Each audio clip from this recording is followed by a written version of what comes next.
The midday sun failed to reach the forest floor. Thick, tangled canopy turned the light into a bruised, shifting gray. Then, the ground shook. A rhythmic, heavy thud vibrated through the mud, each impact pushing water from the saturated earth. Landslide weight crushed the clearing. Every step sank deep into the mire, leaving craters that filled instantly with dark water. The creature paused.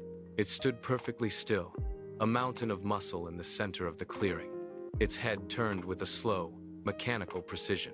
Two eyes, burning with a sickly, unnatural green light, swept across the dense ferns. The air grew heavy. Nothing moved in the trees. The birds had stopped their calls. The insects had gone silent. The creature stood as the focal point. It held its position, scanning the perimeter, waiting for the slightest shift. The forest held its breath, waiting. The predator opened its jaws. Rows of serrated teeth caught the low, filtered light.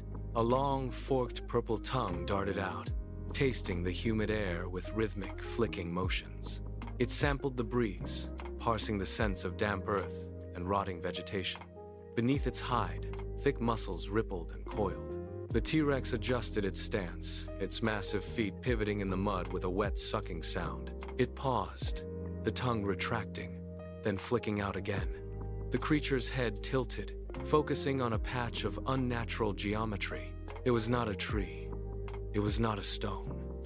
The T-Rex stepped forward, its gaze sharpening as it identified the Ford Explorer. The predator let out a low, vibrating hum that rattled the loose debris. It lowered its head, the green eyes narrowing. Every muscle in its neck tightened, preparing for the strike. It took a single, calculated step toward the metal target. The distance between the predator and the target vanished. The T-Rex surged forward, its massive legs driving into the mud with rhythmic, thunderous force. The first stride covered the clearing, the ground shuddering under the impact.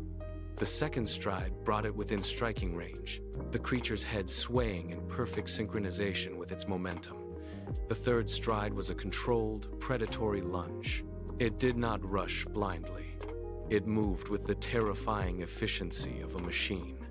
The T-Rex came to a halt, its feet planting firmly into the soft earth, creating a deep depression that filled with murky water. The jungle fell into a vacuum of sound. The rustling of the ferns ceased, and the distant hum of insects vanished as the predator loomed over the vehicle. A massive shadow stretched out, engulfing the metal frame in total darkness. The creature stood motionless, its head hovering just inches above the rear of the machine. It exhaled, a hot, wet gust of air that rattled the glass and metal. The predator tilted its head, observing the object as if measuring its resistance.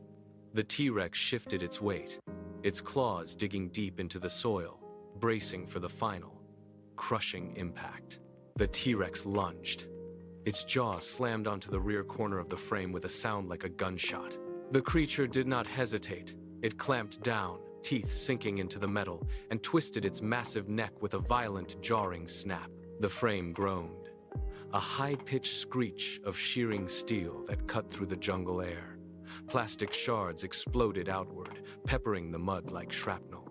The predator jerked its head again, muscles coiling and releasing with terrifying force. The axle buckled, with a final, wet tear. The tire was ripped clean off, spinning into the dirt.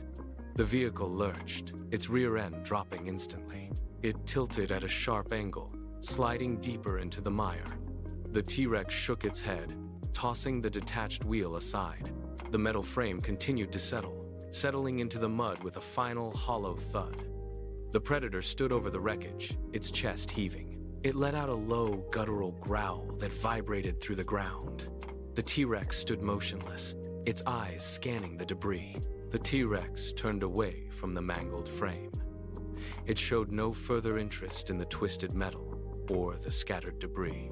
Its heavy, rhythmic gait shifted, the ground no longer shuddering under its weight as it stepped toward the riverbank. The mud gave way to slick, wet silt. The creature paused at the water's edge, its head tilting as it tracked the movement of the current. It stepped into the flow, the water rising rapidly to meet its belly. The transition was fluid, The T-Rex lowered its massive frame, its head dipping beneath the surface until only the eyes and nostrils remained exposed.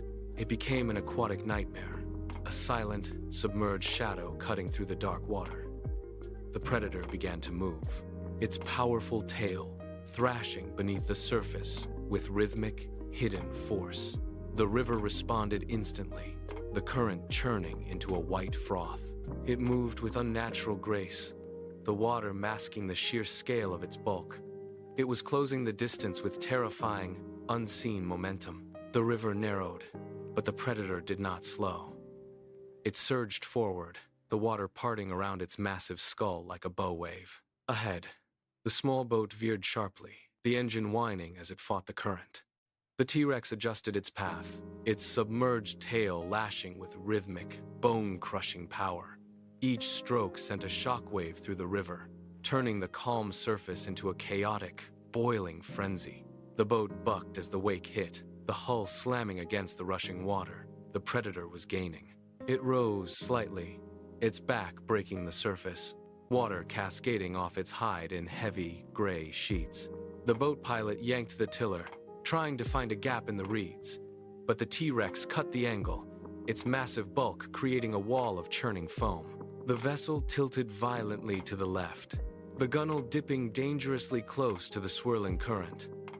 Inside the boat, the sudden shift sent gear sliding across the deck. The tail thrashed again, a final, massive strike that sent a wall of water crashing over the stern.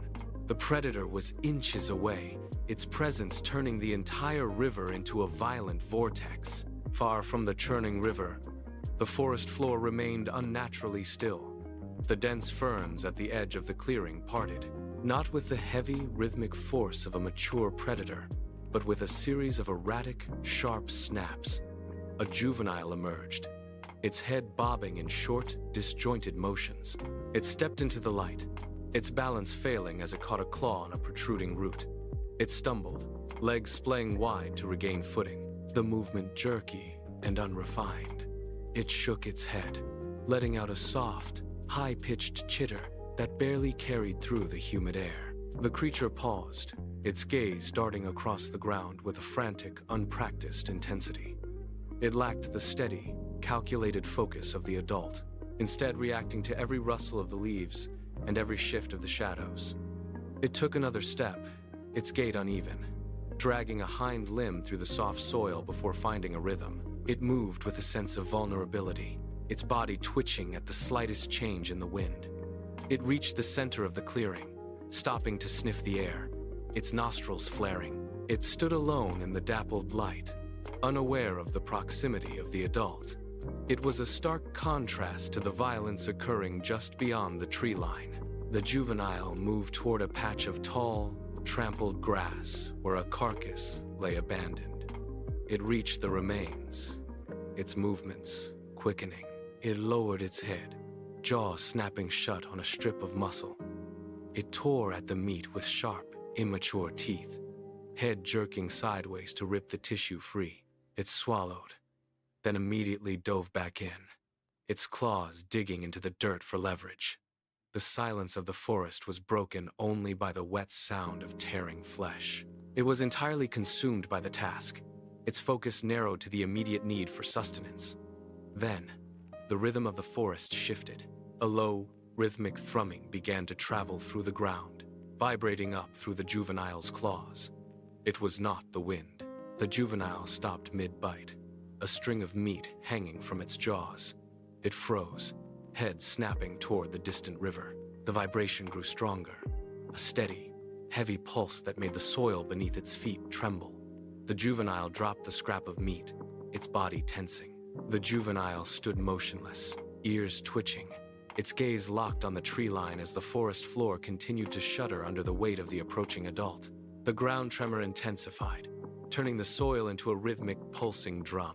The juvenile did not wait for a second warning. It spun on its heels, claws skidding against the damp earth, and lunged into the thickest wall of ferns. Its movements were no longer clumsy.